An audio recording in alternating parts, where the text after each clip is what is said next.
Nicole had her. Yeah, she had her baby. Yeah. Little boy. He just Oh. sent me a They picture. didn't have a name, their goalie could have been. Me and another Yeah, they person. didn't pick a name. They didn't have a. Sorry, things are running a little. Look at, Really happy. you just gotta have a couple more. Yeah, when you're 49 and your wife's 49, it ain't gonna happen. I'm sorry. Okay, I just just checking. don't think. Okay, Beth, I'm ready. All right, And you have my personality. we're gonna call the meeting to order with the Pledge of Allegiance, please. Pledge allegiance to the flag of the United States of America and to the republic for which it stands, one nation, under God, indivisible, with liberty and justice for all. All right, first I'm gonna look for a motion for the September sixth board meeting agenda. So move. Moved by Commissioner Schiefelbein, do we hear a second? Second. Second by Commissioner Bredesen, discussion? All in favor? Aye. Opposed, motion carries. I'm backwards here. Public comments, we're supposed to be before that, sorry. Anybody here for public comments? Didn't think so. So now we'll move on to the introduction of the Roberg family, 2022 Meeker County Farm Family of the Year. Good morning, my name is Karen Johnson. I am one of the extension educators here in Meeker County with the University of Minnesota Extension. And it's with great pleasure this morning I get the opportunity to introduce the Roberg Family Farm as the 2022 Meeker County Farm Family of the Year. Just so that you guys know and are aware, we go through a process every year, and Julie's well aware of this, where we open nominations to the community and really ask for input so that we select the right family each and every year. And I truly believe that we selected a great family, and we have a number kind of on the list for future years to continue on with this award. So this award isn't just going out and picking a family that's just really good at farming. It's that extra level of community involvement that we really appreciate and like to recognize with this award. So just a little background information, the Farm Family of the Year Award started back in 1979. And it's really a combination of a couple different organizations that really work together to support the award, as well as make sure that we're honoring those right families. So we do have the Roberg family here with us today. Good morning. The Roberg Family Farm was purchased back in 1876 by Andrew and Mary Roberg. The family has gone through several transitions, as many families do, from raising chickens, pigs, to dairy cattle. And today they run a very robust breeder turkey operation that started back in 1991. The family is a 6th generation family farm. So that's really a great accomplishment. And to kind of go just a step further, we really appreciate their community involvement. So Elaine has been really active in the Norland Lutheran Church up in Painesville for many, many years. They also have several different roles within the Painesville E3 Church Board, amongst several other activities, including helping some of their family members are very active in the wrestling programs, whether it be in the Painesville area or the ACGC and Painesville school districts. And so with this time, I'd like to maybe open it up to somebody, if you want to share a little bit more about your family farm. Everybody jump up at once. Put him on the spot. Well, my brother's grandson is the 6th generation. He's like 21, and he's working on the farm now too. I got a grandson that's younger. That's Michelle's son. He's pretty busy on the farm. He's only, what, 14? So Yeah. it looks like he's maybe interested. I don't know, but see how many years it goes on. Mother's living down by the lake, and I got a place next to her, so that works out good. Good. And, How big is your turkey farm? How many birds and how many sites? And Michelle could tell more about that. She's involved with that quite a bit. Yeah, we currently have 2 sites, so right now we're laying 10,000 breeders, and we had to mold this year because of the avian flu. We weren't able to get our normal cold delivery, so we have 15,000 ready to lay in October. So. Wow. That was something we've been praying about because of the flu. It was within 5 miles. Yeah. And so we got through the laying process, which was about 30 weeks of lay and without being affected, so we're thankful for that. But now it's bounce around again, Atwater, I guess, so we're taking some more precautions. And what happens, we've gotten into a controlled area, so we weren't able to get the pullets like we should have back, what month is that? In April. Yeah. So we'll be looking at that situation again, trusting that it'll work out for us.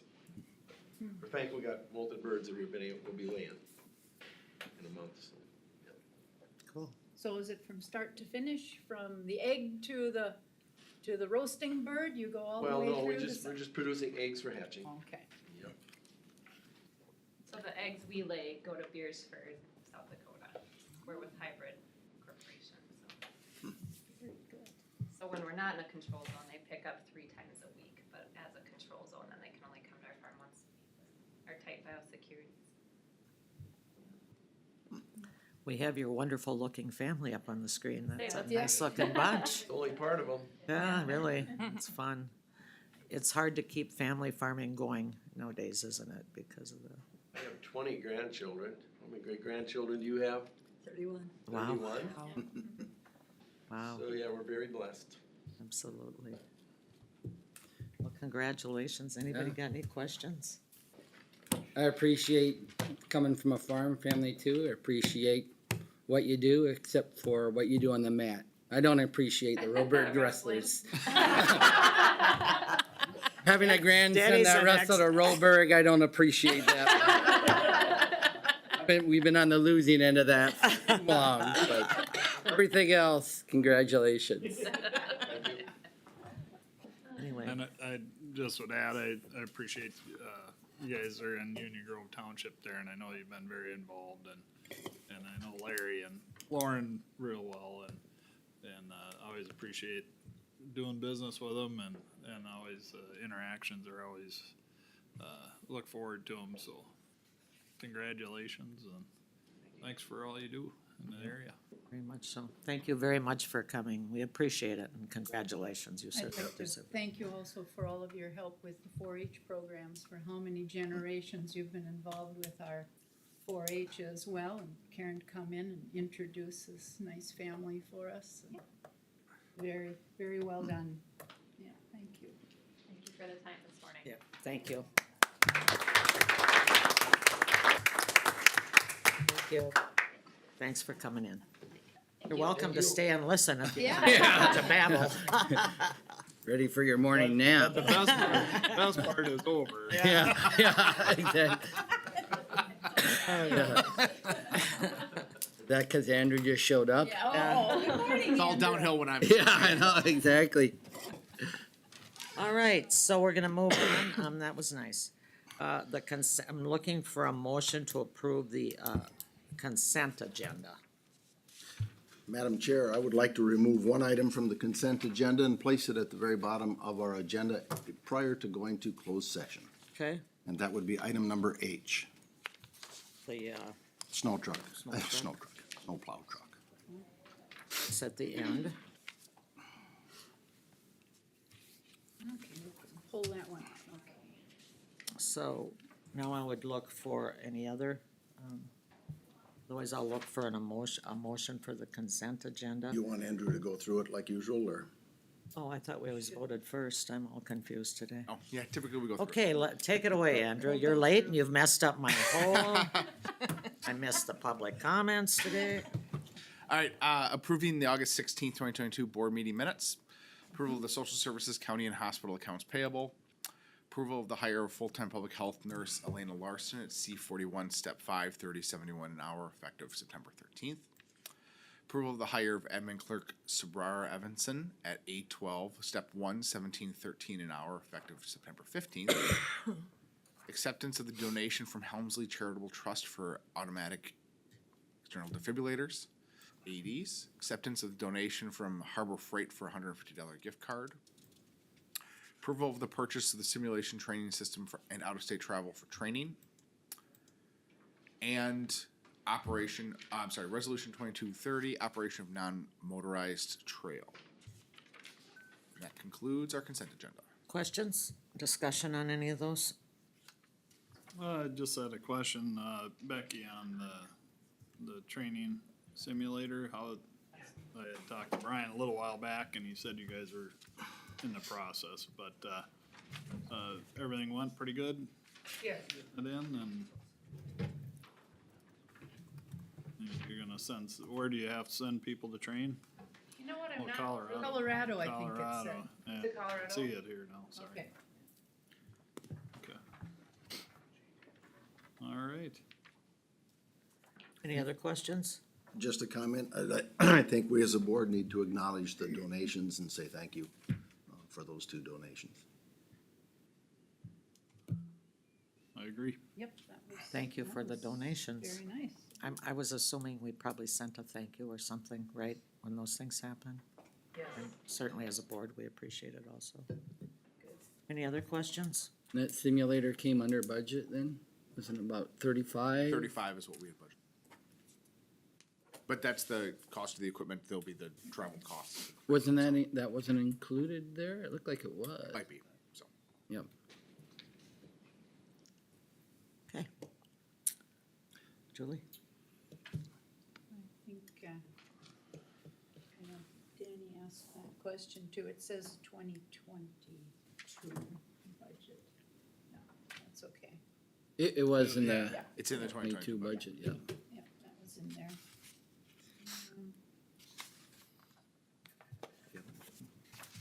To approve the That looks good, that looks good. She's not motion. You made the motion. Did I? I would make a motion to approve the consent agenda, with removing item H. Motion by Commissioner Schmidt, do I hear a second? I will second that. Second by Commissioner Johnson, any other discussion? All in favor? Aye. Aye. But we need to do a resolution. We do need to Yep. do a roll call vote. Oh, Roll call vote, sorry. I caught it though. Julie, why didn't you catch that? well, there was that one resolution. Pay Everybody's attention, girl. fault except for the chair today, holy crap. Andrew really did throw her out. Yeah, she did. Things got to get better here. Commissioner Johnson, Yes. Commissioner Bredesen, Yes. Commissioner Schmidt, Yes. Commissioner Schiefelbein. Yes. Commissioner Oberg. Yes, Why does that have to be a resolution and not a simple motion? That is a, right away you ask him a question he can't answer. You know, I get confused on things like that. Why is something a resolution versus a motion? this is an agreement with IDOT, I'm sorry, not IDOT, MnDOT. Dot. Sorry, stepping. I dot, whoa. Sorry about that, folks. Died In the past, Illinois. Give Andrew another cup of coffee. It's an agreement with MnDOT, and it's not uncommon for those types of agreements to often require a resolution, which has a document that then demonstrates the will of the county board. Little bigger deal. Yeah, okay. All right, so we're good to go, hopefully. Kurt, you're up, all by your lonesome today. Danny, no question. Oh, yeah. I see no Nicole here and I just start rubbing my hands going, He's let's dig into Idaho. some numbers here. As you can tell, Nicole's not here. She's having her, baby boy. So everybody's good. We'll start with the, statement of revenue expense. Looking at July, coming in, you can tell that from operating income, we're less than what we normally are. July tends to be, kind of a quieter in terms of utilization. You can see our inpatients were down. We do have 2 providers that are out. We have one that started and is in orientation, so haven't been really seeing patients. The other one started in September now, so she'll be in orientation. So we're still trying to do catch up with 2 providers that, one retired, one left. Other than that, for the year to date, still, coming in, where we like it to be. And forecasting still looks like, we're right where we wanna be for the year. Balance sheet, continues to stay strong. One of the things that, we are digging into is our accounts receivable continue to, grow. We are, looking into this. We did have a setback. We outsourced some of our billing. And Epic ended up having an update. We needed to get, security clearance in order for them to be able to do that. That's all clear. We should be drilling that down. Anything from the financial standpoint? Questions? You From- said that we outsource some of our billing. Yes. I had a fellow approach me the other day at the grocery store and he was upset. I called with a question and they sent me off to Wisconsin or something, I don't know. Yeah, He was- we got a company that's out of there, and then we got, that does our collections and stuff, so. Wisconsin of all places? No. Should be- Sheesh. Done. They're Vikings fans. So. There. That was maybe more his issue than. Not sure that's an asset. Yeah. That's certainly, We certainly, should be able to take care of that though if they call. Oh, yeah. I mean, we still got, the staff available to say if there's a flush on that bill to come in, so. I said, they're so good, I said. If they call to leave a message, and if they return that call, that will go to Wisconsin. If they call directly to the hospital, then we'll check on it. I told him, just, go in and have a visit, they'll come and visit with you, and so It's just- it was. yeah. It's just one of those things of being able to have staff to be able to Yeah. do it.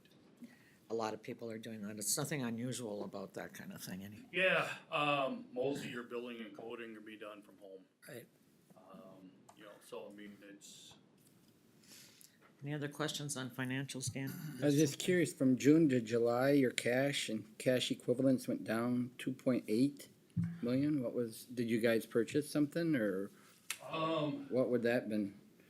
June, I gotta check with Nicole and see, but I know that we do quarterly payments also to, Centricare. Oh, Services. That is for our PSA agreement with our providers and our. is it that big though? Oh, yeah.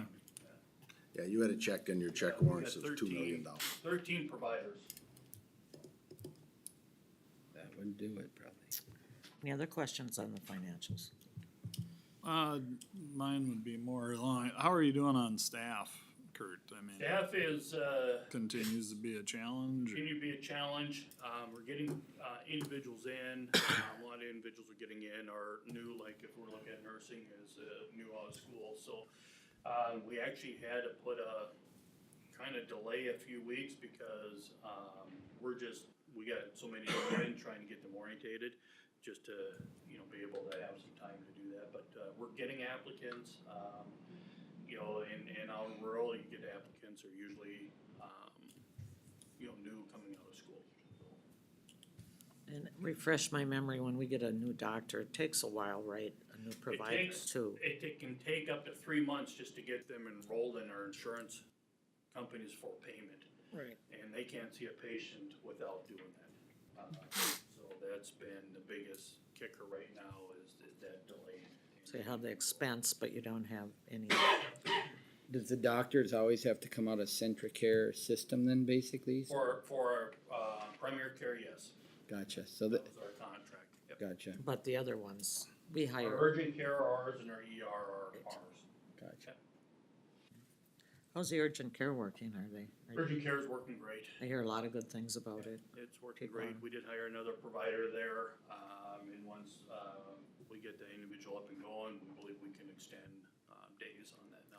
I wonder if we've seen any reward as far as people not going to the ER. Are We we have seeing a less of lot that? of our, not seeing in ER, but, we're actually seeing, individuals that are coming, probably not direct in our service area, maybe, at the Atwater, at Dean Valley, at Watkins, coming down because we can get them into our urgent care Sure. faster than where they go elsewhere. Okay. So, which I think hopefully will expose.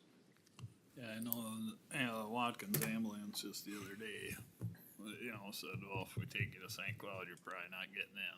Yeah. To one of the clients, I'll call them. Yeah, and that So kind of they leads to came south. next week, you guys have been, reading is, 15,000 nurses authorized to go on strike. Now, we're not union, so our nurses aren't that, but how does this affect us? The likelihood of us being able to get people out of our hospital is to be, slim to none for those 3 days. So we will be, putting our incident command in place this week again for that, because we may have to delay services and shift them to other places depending on what fills up in our ER and our floor. So it's if it goes through, it will have an impact in being able to get emergent patients out of here. And we're to need all hands on deck in terms of trying to take care of patients. Do you have anything else? That's it. Anybody else have questions for Kurt? Kurt, in response to Danny's question, you had two checks in, July, one for $474,000 to Centricare and one for $2,055,000. Yep. So that would make that cash equivalency drop pretty fast. That's, yeah, 2-4, yep. Tell Nicole congratulations. Yes. Yes. She didn't name him Kurt, did he? No, Gavin. Oh, I was gonna say. They didn't. They were fully expecting a girl, and so they didn't even have a boy's name picked out. Well, that's kind of a He liked the surprise. You were open for Danny? Yeah, I know. I wasn't assuming that, no. All right. Was it an ultrasound error by Meeker? Oh, you're gonna have a girl, Nicole. Congratulations. Thank you, guys. Thanks, Kurt. Take care. Thanks, Kurt. Yeah. Hi, Mandy. I am not Randy. I'm Mandy. And I'm I said hi, Mandy. I know, but her name's up there. John was planning to come today, but he's in trial, so you're stuck with me today. And I brought Karen with me. She's the coordinator of the drug court as well. All right. So, Can you just give a brief description of the request? Yeah, so in the past, the public defenders from the 8th District have represented their clients in drug court. We went through some changes and they, have, their interests have changed and they don't have the ability to do that anymore, which leaves a hole for those individuals that are in drug court without representation. So we've reached out to surrounding counties and found out what their procedure was, and a lot of them do a private contract with an individual attorney to give those services. So we had an attorney in the area reach out, and he was expressing his interest, and we had some conversations with him and came up with a contract that is kind of modeled after other counties' contracts, and it'll be a joint contract between Meeker and Candy Ohio counties to do the funding. Meeker County will be the fiscal host for it. Candy Ohio would then reimburse us. It would be similar to, the payment would be similar to how we do the public defense for like child protection services. So it goes through the court, but it's kind of, we oversee it to make sure everything's. so we used to get some kind of reports on, the outcomes of drug court. Will we, maybe, I'm certainly, apologize, it's been a long couple of years for everybody. I understand. I have not been here as of late. I usually come when we have a graduation for Meeker County. We just haven't had one. We will have one here in the next couple of months. And so we have been continuing our program, throughout the whole process. We haven't missed any court. We've always been able to make modifications. Unfortunately, as you all received an email from me late one evening, I was hoping to have everybody out to the all drug court day, but due to the increase in COVID numbers, we had to do that at the last minute again. We just always want to, as a court, exercise caution, and we were bringing in individuals from 3 separate areas, so it just was an unfortunate timing for that to happen. But we are still doing quite well. We currently have about 20 participants in our program. We're still running about the same graduation rates of about 70% to 73% no recidivism, and about 69% no relapse. So things have been status quo, which doesn't maybe seem significant, but given the overall country's issues with a lot more relapses during COVID, a lot more behavioral issues during COVID, we feel like if we can just maintain status quo at this point, we're doing quite well. So at any time you want any information and I can give you specifics, I'm certainly willing to come back and speak to anybody. well, I was very enthusiastic about this program, and I still am, but it's just nice to see, what results are happening. So, Yeah. But I get it, COVID has changed the way we do business. Well, unfortunately, I haven't been, one really significant change, not from a client perspective, but just from a program perspective, is that I was able to secure a Vga Grant last year. It took some delays, but I actually have hired a second coordinator, a second person, and so that person was hired in March of this year. And so she's just done with her training, and she is covering the northern assignment area, which is those 4 counties up north. So I am here now full-time as of July.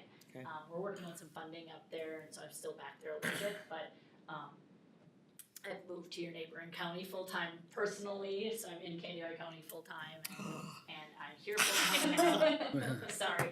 I know.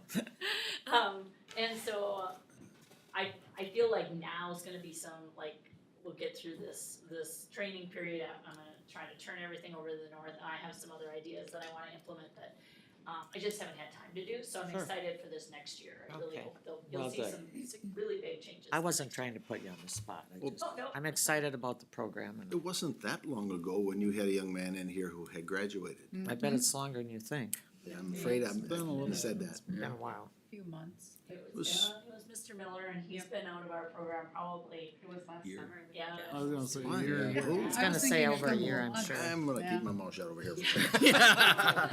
Always trying to make me look We've bad, had, that's all we've they're had doing. a couple Just email let it naturally Yeah. happen, right? Yes, we did. We've had a couple email notifications on the recent, Right, Yeah. there's been some graduation. other- this summer or Yeah. early I in try the to summer. I try to send an email Yeah. to everybody whenever we have because technically we're still one drug court even in Yeah. all 7 counties, but it's been a while, and we've had like 3 individuals in Candiota County this summer graduate, Mhm. so, and all doing well, so. Good. But your turn, Meeker's Yeah. coming, we have a couple in 5 now, so it'll be the next couple months. I had jotted down some questions. It says the 8th District Public Defender's Office has withdrawn from representing. Why did they do that? What was the reason for the split of our relationship with them, or? Do you want me to speak to that? I mean, we can both speak to it, I guess. Yeah, they had a variety of I don't wanna say issues. There was a transition with their chief public defender. Someone new has stepped in and her views are a little bit different than his were. I think there's giant staffing concerns because their public defender's office is completely overwhelmed with cases and they're having trouble staying afloat. And this is just one more thing on their plate that they have to, go to. So I think those were the major issues. Yeah, I would say they've constantly been short-staffed over the last 2 years, and so, when resources are slim, choices have to be made. So, with their staffing changes and with this looking at resources, they just decided at this point this was not something they could spend their time with. So then that burden becomes ours to find folks to represent these various clients. Well, they have to have representation. So if they don't have someone, then we don't have drug court. Is Okay. basically what it boils down to, so. Okay, because I was wondering how were they funded then? I'm curious about how the funds will take place. You said we're sharing with Candiota County, so we'll share those funds. Is this something that a person needs to take bids on, or? Because it's a specialized area, like we don't really need to put things out for bid so much because there are only a limited number of people that, it's called sole sourcing. So there's only a limited number of people that can actually perform the duties that we need for them because they need to have those specialized skills. There were conversations that I was not involved with between the 2 county attorneys and the judges and the court system itself. So I know all those discussions have been had, but I don't know, so I'm just making, my understanding is those conversations have had, and my understanding would be that this is why, that we could do it this way. I just had a quick question along those same lines of the Meeker County share of 6,000. What was it costing us before, or what impact on the county attorney's budget? Nothing. Nothing, okay, No, so that we were was still the getting reason the charged, Defender's office was funding. that's what Yeah. I was looking at, Yeah, what this- we were this is paying a- before. No, this is additional cost. This is above and beyond what we were paying before.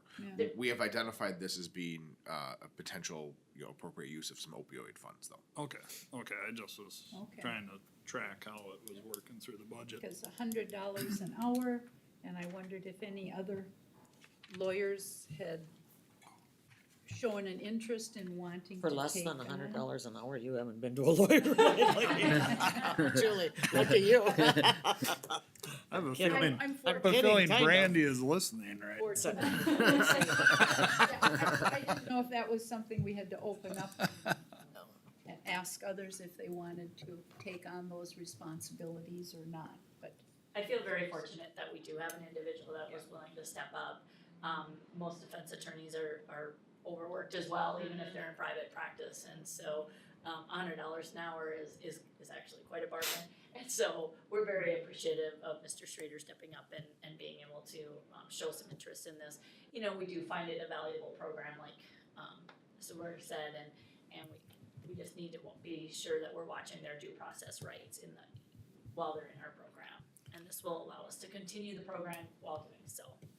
So there's several counties involved, just Meeker, this agreement is just Meeker and Candy, but there's more in you said several counties So before. technically, the 8th Judicial District Treatment Oh, Court gotcha. is a district, the judicial district gotcha. wide, Gotcha. but we have 3 assignment areas within that program, and so each Gotcha. assignment area is now having to deal with this issue because the public defenders have pulled out of all 3 areas.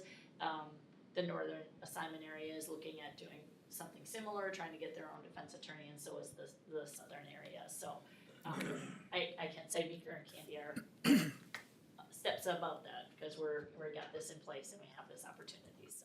All right, that's all I got. And I look at this as one of those prevention things, that the outcomes are gonna be positive for the future. They take repeat offenders that just keep coming back, like the young man that was here, and make a difference. And sometimes we don't spend enough public dollars on prevention, I don't think so. And I think when our county attorney took this on, it was knowing there would be more work involved for it. It's a big deal, but I think it's a good deal, so. Any other questions? If not, I would look for a motion. I'll make a motion to approve the 2022 drug court contract. Motion by Commissioner Schmidt, do I hear a second? I will second that. Second by Commissioner Johnson. Any more questions or discussion? All in favor? Aye. Opposed, motion carries. Thank you, ladies. Thank you very much. Okay, now I'm looking for a motion to recess the county board and convene the county ditch authority. So move. Moved by Commissioner Schiefelbein, do I hear a second? I'll second that. Second by Commissioner Bredesen, all in favor? Aye. Okay, we are now the county ditch authority. Magical. Good morning, Commissioners. Bear Block County Auditor. Before you, I am here to request a public hearing on County Ditch 15, as we have now received the engineer's report. So a little background, the list did provide a draft of the technical memorandum, also known as a repair report for County Ditch 15. We did hold an informational meeting with the landowners as we wanted their input and felt that was very valuable to the process. Based on the landowner comments, Mr. Lewis did update some items in the report and filed that final report with my office. Now that that has been filed with my office, the statutory requirements are that I bring before the Drainage Authority the request, set a time, date, and location for the hearing on that repair report. We plan to schedule that for 5 p.m. on September 27th at the Dassel City Hall. This location is slightly different than where we held the informational meeting because there's a play and the conflict just didn't want to work out as well for what we were doing. Also late Friday, I received correspondence from our from our attorney, Kale, with regard to some items that I want to share. He reviewed the repair report on County Ditch 15, and as you know, I occasionally appear at public hearings with the draft of the findings in order, so that if there's not substantive comments that would warrant further investigation or a response to the finding, then the board could make a decision and adopt that order. He is requesting that we not do that there appears to still be alternatives for the scope of the repair being reviewed and as discussed in the report. And as we all know, it was unfortunate Cal couldn't take part in that informational meeting, so this is the avenue he's using. So unless we as staff and commissioners have strong recommendation on the scope of the repair to recommend, he's gonna suggest that at the end of that hearing, that we continue that hearing to a specific time and date. And then at that closing, we'll continue the hearing and instruct staff and council on how he wants, or we wanna have that draft finding done and the proposed order.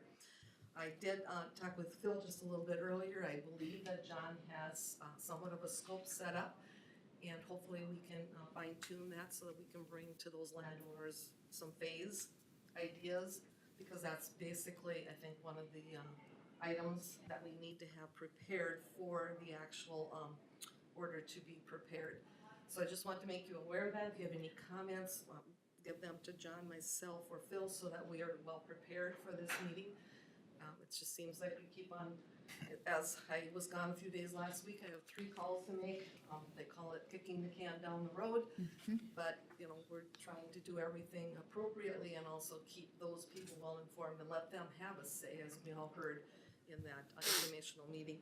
So the action that I have for you, and the repair report was in the board packet. We will put that on the county website shortly so that people can get at it there as well. I don't plan to mail that entire report, it's large and very costly.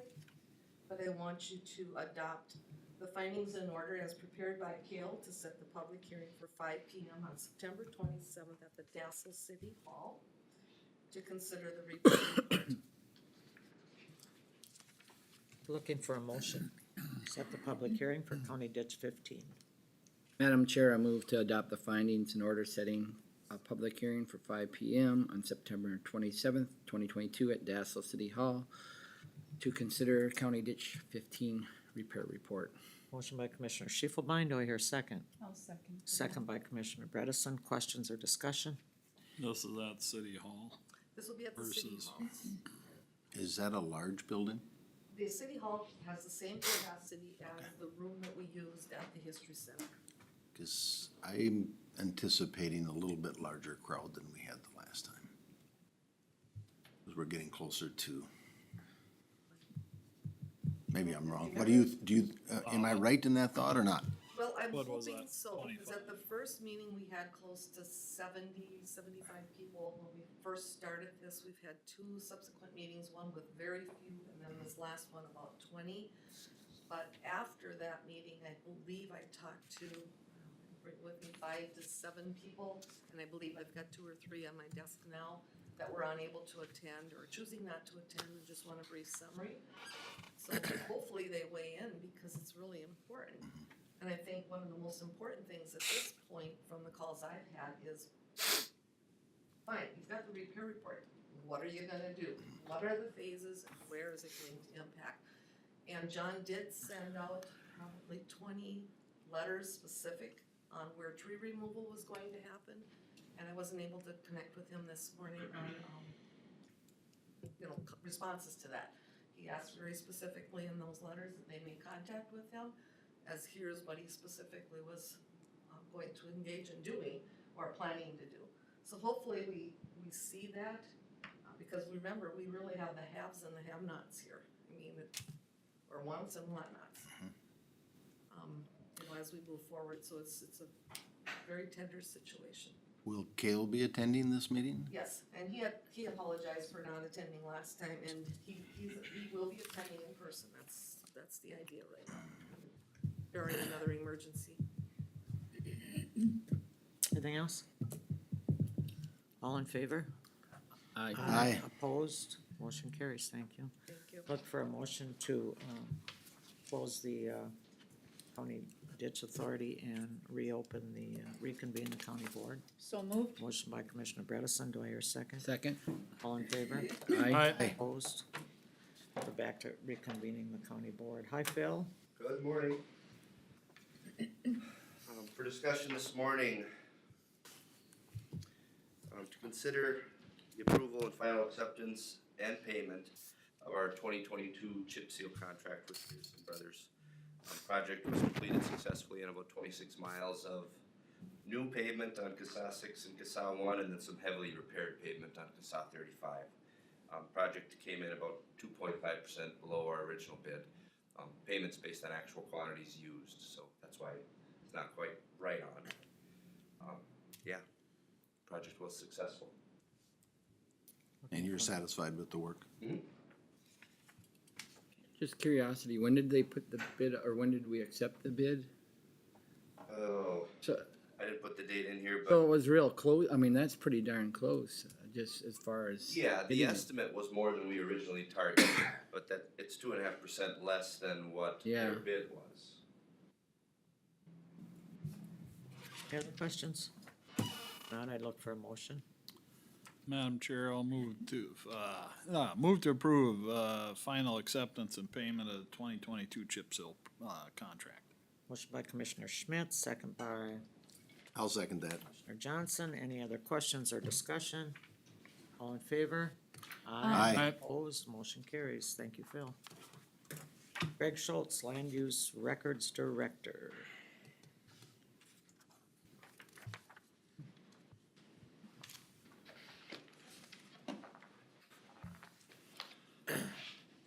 Morning, Greg Schultz, Land Use Records Director. This morning I got 3 items for the agenda for you.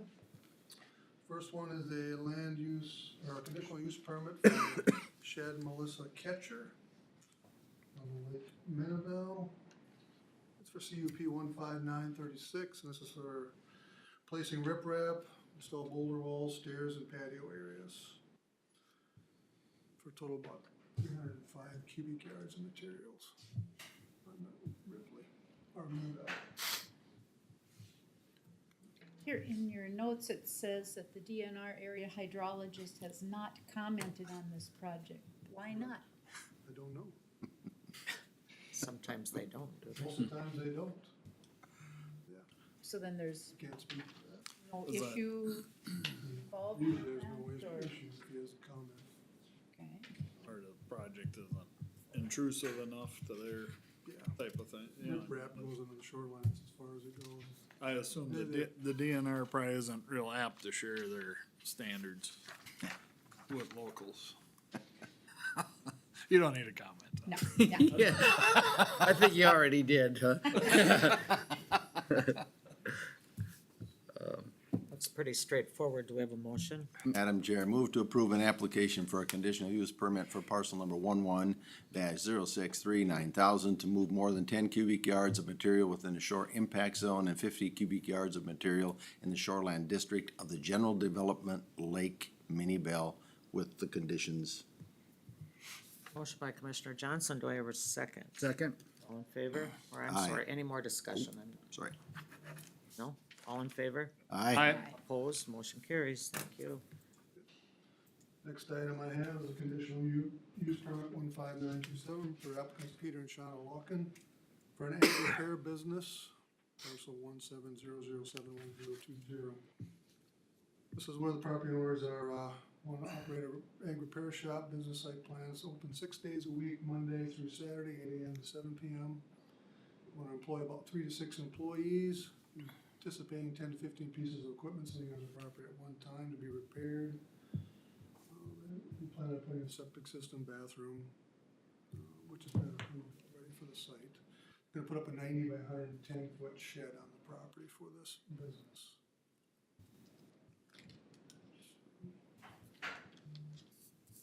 And they said it appears like a good sport for the ship, so I figured. See that? That autocorrect is always fun, isn't it? Madam Chair, I'd move to approve a conditional use permit application parcel 17-0071020 to operate an ag equipment repair shop in the A1 Agricultural Preservation District with the conditions. Motion by Commissioner Schmidt. Do I have a second? I'll second that. Second by Commissioner Bredesen. There was no public there. Opposed. Any other discussion? I always look when we receive these, Greg, if, the planning commission has any dissenting votes, and pretty much everything is always a 7-0 in favor. We we give them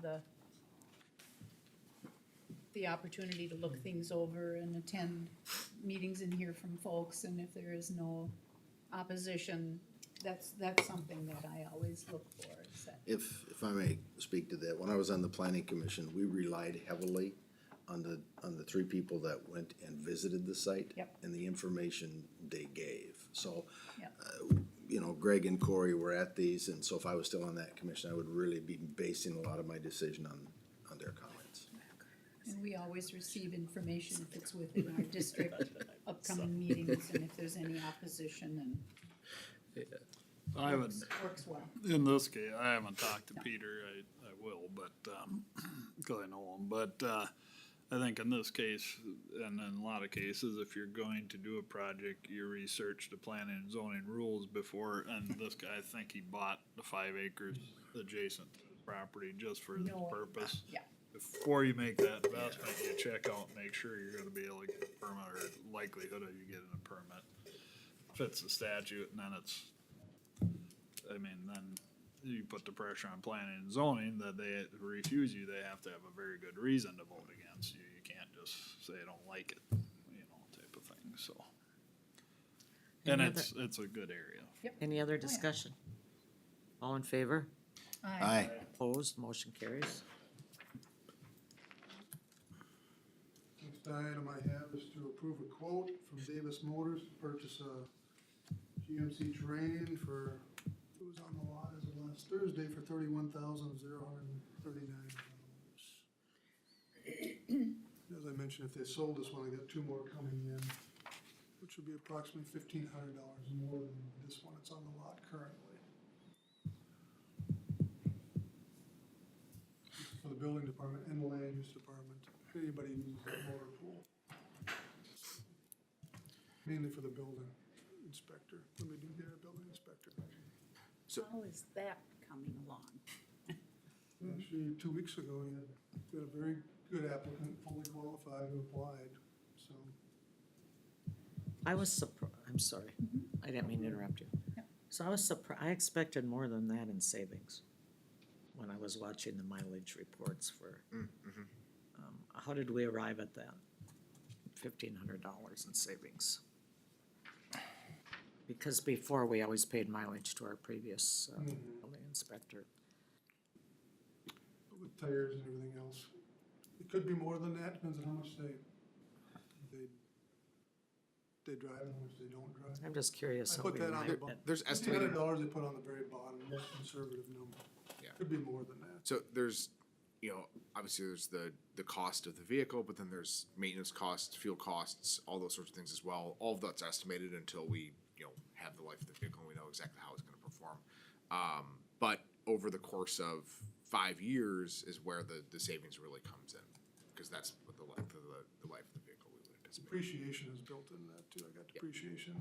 I mean, Yeah. a car, you depreciate it the minute you drive off. So. And that may go to the hiring too, because now, instead of them having to use their own vehicle and claim mileage, going onto some of those job sites is not a desirable thing sometimes, to take your own vehicle on, so this may help us in recruitment. Well, and I know we had discussion in the past, tires on, Still you know, getting and things charged. that we're paying them repairs too, which probably isn't.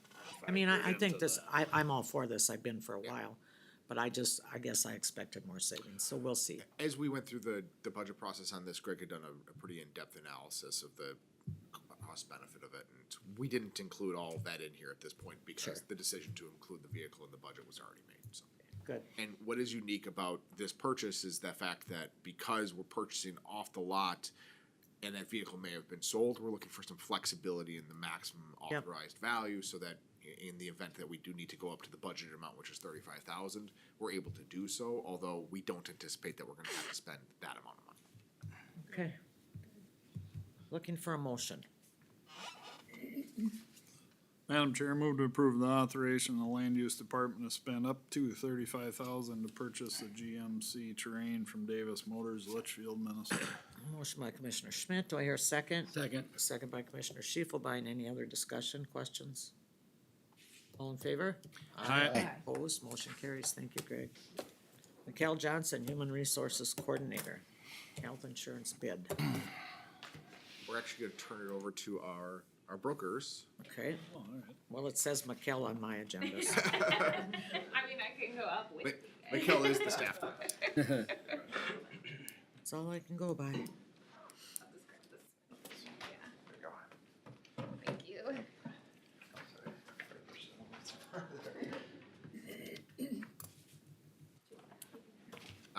No, that's not necessary. Well, good morning, Michelle Thank you. Johnson, Human Resources Coordinator. As you know, we have been going through the Thanks. process of reviewing health insurance bids. So we reestablished the Health Insurance Committee, and we've been going over bids with the committee. So we today are bringing forward the final bids that we have received, so for the board's consideration to give us direction on what we should be moving forward. And as Andrew said, we have our health insurance brokers here, Justin and Jenny from Gallagher, to help walk you through these final bids. Thanks, Mikkel. Good morning, members of the board. I'm just gonna run through, or Jenny and I are actually gonna run through the quick presentation. Keep in mind that there's a ton of information that we covered with the committee over 3 meetings, and then we had actually a 4th meeting with just law enforcement. But over the course of 3 meetings, we tried to condense that into a presentation for your viewing. So just keep in mind the methodology is sort of that we covered in great detail in some of the other meetings. You guys won't have that same viewpoint, but we try to keep the important points in here. We'll run through this presentation in maybe 15-20 minutes, and then we'll leave some space for you guys to ask questions at the end. So Jenny, do you wanna kick us off? Yeah, perfect. So I'll run through first your Prime Health renewal. So that's where the part of the county purchases their insurance today. So we have that renewal in. So I'll run through that first, and then Justin will talk through best and final marketing results, and then we'll talk about recommendations and discussion questions, etc. So first off, the Prime Health renewal for 2023. Overall, the renewal included an overall decrease to the rates. There wasn't any changes to the age-banded spouse or children rates that are in place today, but there were a couple plan design changes. So as you'll see there, the single HSA plans increased from $1,400 to $1,500. That was due to the IRS increasing those minimum deductibles that they do every few years. And then same on that family HSA plan as well, going from $2,800 to $3,000. And so with that, if the county decides to stay with Prime Health, there would be an ask to move that contribution that is currently at $3,400 today to the $3,600. So since Prime Health increased by $200, increasing the county's contribution by $200 as well. And then there was also an increase to the deductibles on the HSA plan. So that single deductible went to $6,800, up $100, and then that family deductible went up to $10,200. That was up $200, which we'll talk through in a couple slides as well, in different graphics. But no changes to the non-HSA plan design.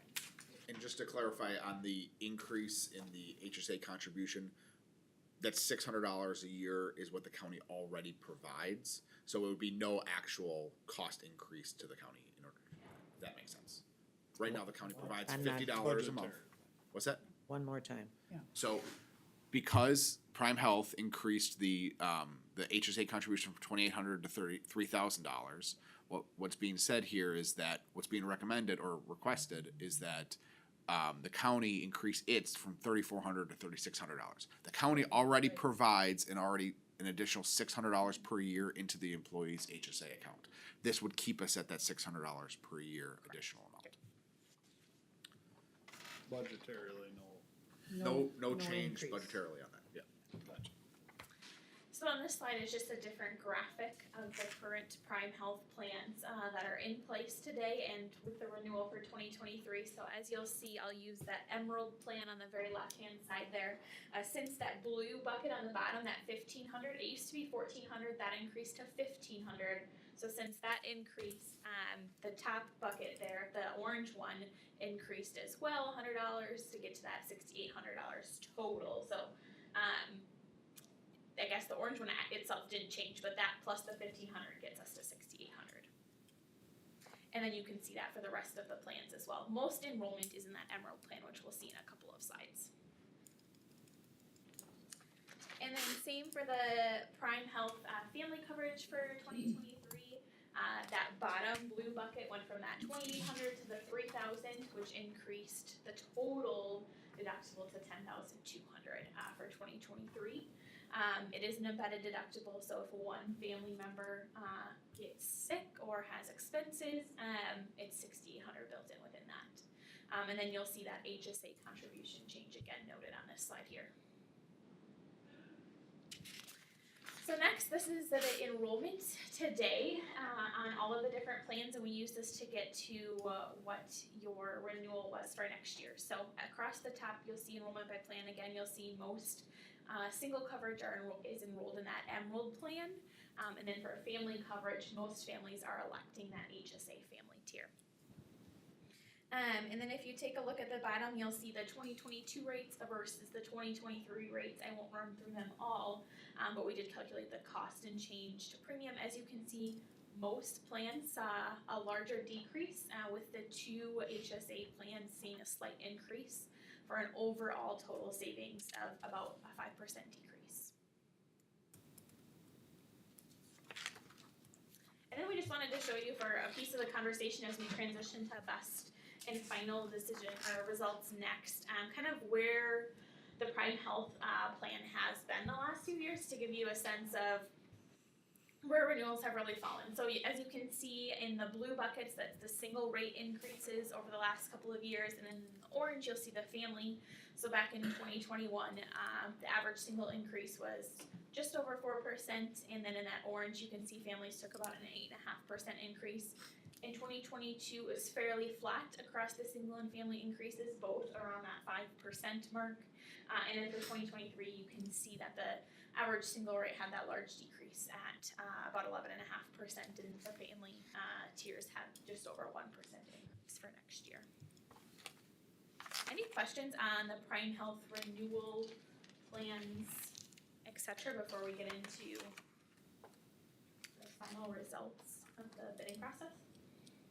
What was the primary factor in the 11% decrease in costs that we're not accustomed to things going down?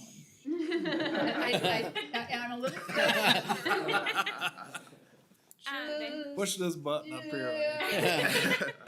I'll start answering, and then Justin can jump into, and you'll see this with the best and final bid we're about to go through too, that single tier, you're gonna see a larger decrease on it. So I think a part of it is the underwriters, the actuaries taking a look at the plan and seeing that single tier could use a decrease of the rates based on utilization. What would you add to that, Justin? Pool health is really good too. Yeah. Over the last 5 years, it's really turned around. Had some bumps in the road. You guys heard from Matt. Is it Matt Magnuson? That's his name. You guys heard from him a couple of months ago. He talked about how there was some initial bumps, some high claimant usage that really plagued the pool initially, and that has since turned around. And it's a lot better condition today than it was 3 years ago. So we're going to be beneficiaries of that. Plus, Meeker County just did terrific in terms of utilization last year. Last 12 months, you guys are running a sub 60% loss ratio, so essentially Prime Health's paying 60 cents on the dollar for everything that we're paying in. So we deserve a decrease. You guys will see that in the next couple of slides with what the market returned as well. So I think I'm right in saying that I'd also serve on Prime West Board and the hospital board. And the fact of the matter is, the pandemic has caused people not to come into the doctor, and every insurance company has seen, they're offering less premiums. We don't know what's less money for premiums. We don't know what's gonna happen in 4 or 5 years, because the results of this can be catastrophic. People aren't taking care of going for their wellness checks. There's just a lot of things, mental health, there's a lot of things that we have to consider when we consider this, because my fear is always, well, I'll get into it later, but my fear is always that this is this year, but 2 years from now, we're gonna see. So when you talk about it going down, that isn't just Prime Health. Everybody has had those same kind of, am I correct on that? Yeah, you guys actually are really an anomaly. I mean, every every group is different, you know, so consider that, but, you guys really, we've seen in the market in 2021, big increases in utilization. It's for reasons that you mentioned. You know, there was very limited care given, you know, elective care given in 2020. So there was a lag, and most of, you know, I'd argue that most of that took place in maybe late 2020, bled into 2021. But in 2021, we're seeing some of the largest claim usage figures broadly that we've seen. But Meeker County, you've had your best year, looking back 5 years, you've had your best year by far in a very long time. So you guys, I don't know if that means that there's a lag coming, or if we just, you know, have a, you know, are just a period of downturn. Claims do tend to be cyclical, you know, people getting knees, hips, you know, all that orthopedic stuff replaced. You know, sometimes you have a year where all of that doesn't occur, and then maybe it shows up next year. So I think my point is we don't know. Correct, 100%. Yes, definitely the case. We know down is good. Pardon me? Down is good. Right, but Waiting I'm for just, the I others. mean, I know that Prime West is waiting for the, I mean, they're starting to worry about things like, well, baby checks and things that aren't happening, mental health care that isn't, there's things. Now, Meeker's probably been fortunate, but the overall picture is what I'm saying. So we'll go through the best and final results here. So we conducted a bid, and what I'm showing here is the end results of the bid. So there's usually a two-step process. We'll get initial bids, and then we'll, you know, go back to the best bidders and ask for their best and final. And, you know, this gives just a snapshot overview. So we had mentioned already that our incumbent Prime Health is showing just under a 5% reduction overall. Medica came in, I put them in red because we're gonna talk about Medica as the alternative to Prime Health, and they're showing a 14.7% overall reduction. We're gonna be using 4-tier rates. The rest of the bidders, you know, we had really good numbers across the board.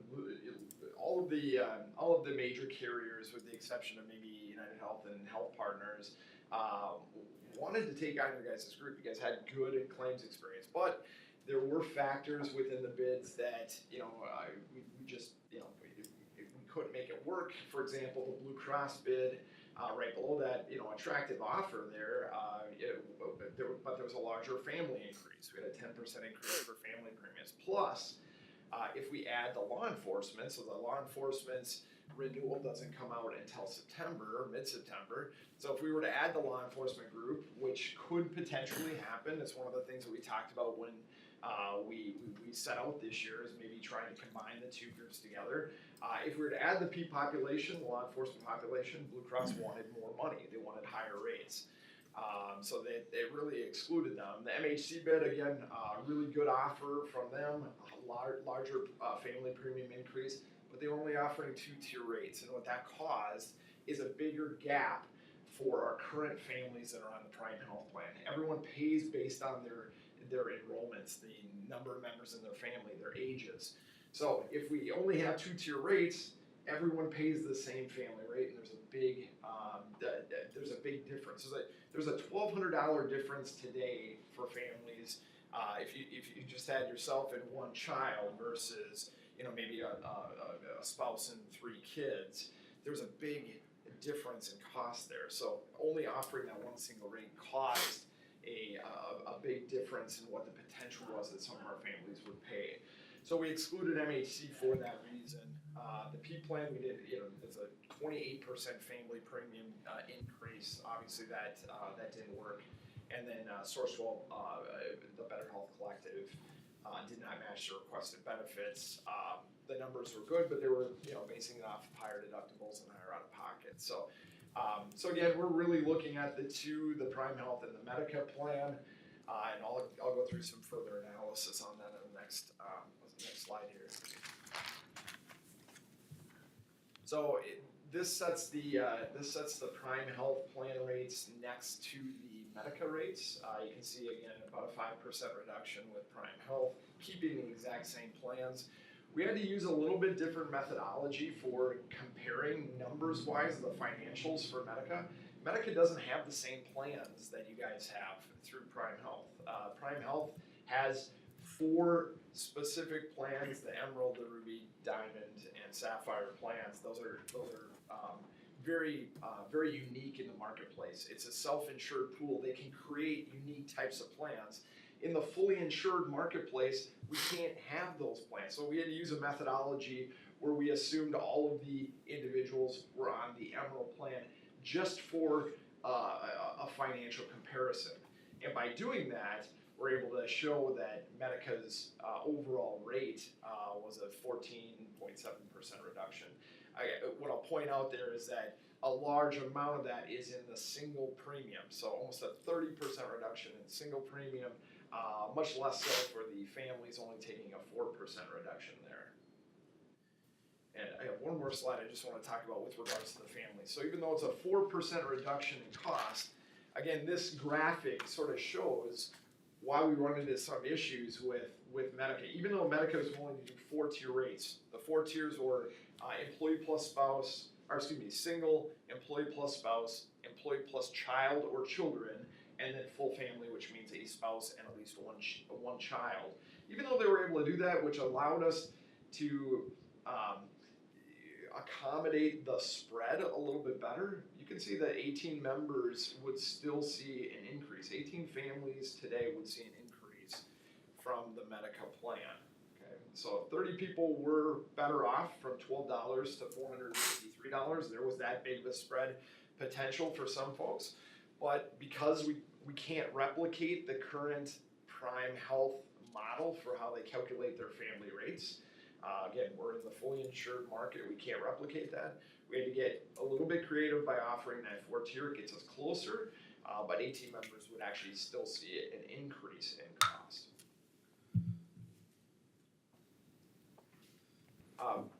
As I mentioned, we are looking at what I would consider, it's a Medica option. We're looking at it as we can replicate the base plan design, so the Emerald plan design. So what we're showing here is the comparison of those plans. So if you're on single coverage today, we put all of the membership in Emerald versus the 6,700 100% plan in that first position on the Medica side.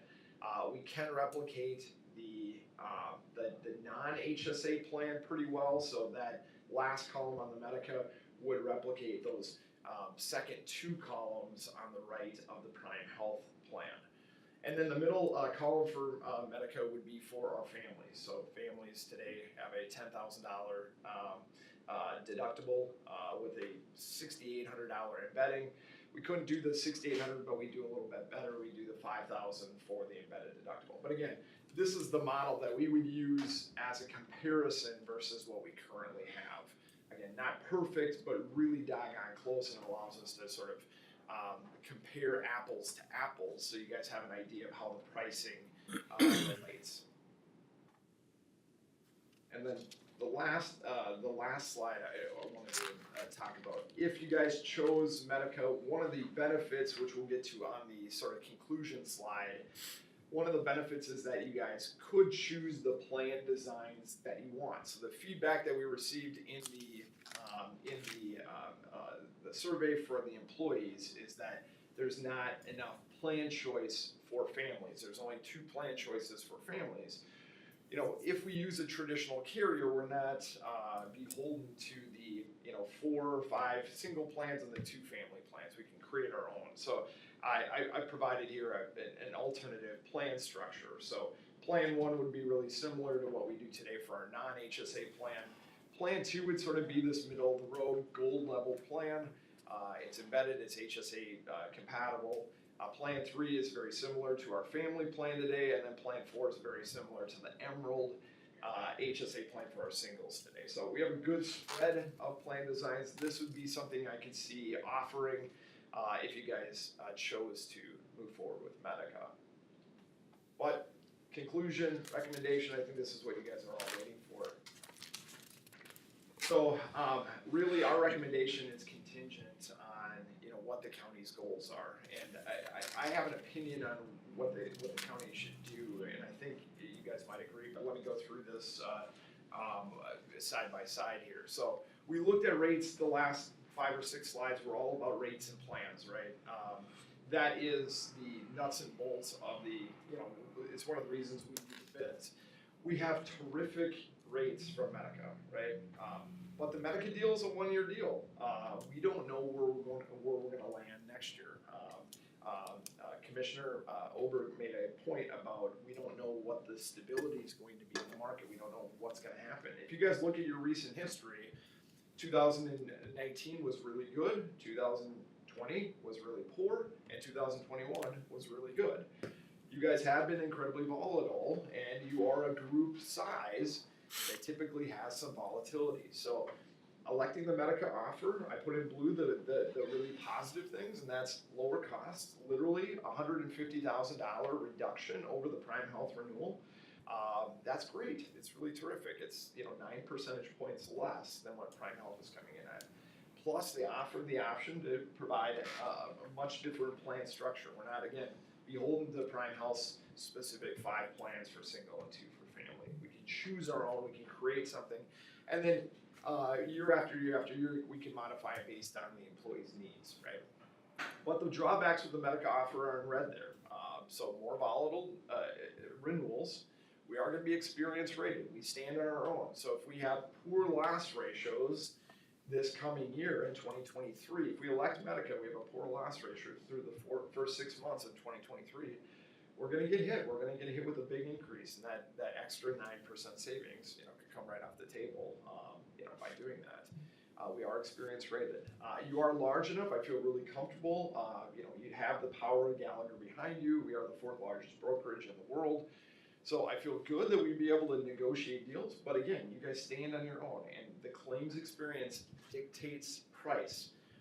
There's no pooling relief. There's no, Prime Health. We have a pool that is helping us. It's helping minimize the high side risk.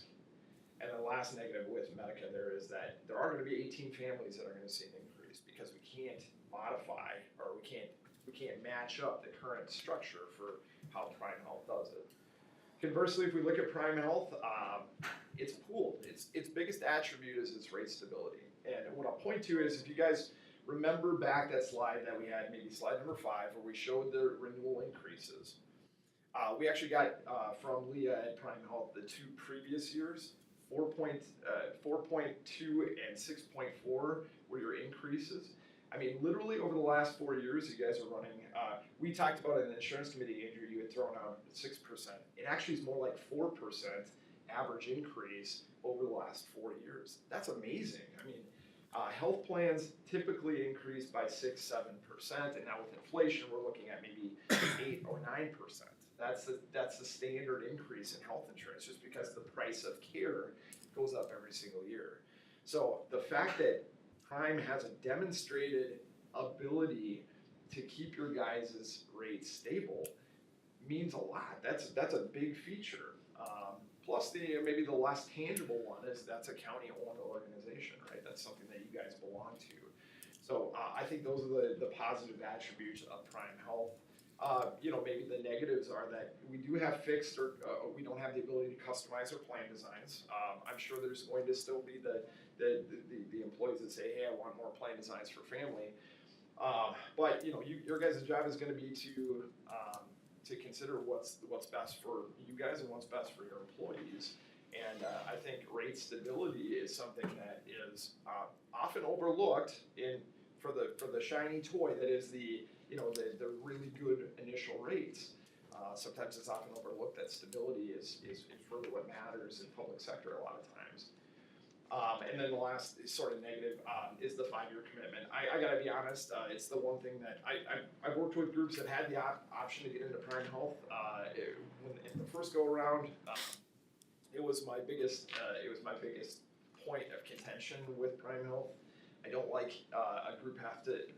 I understand why they're doing it. It absolutely makes sense from their perspective.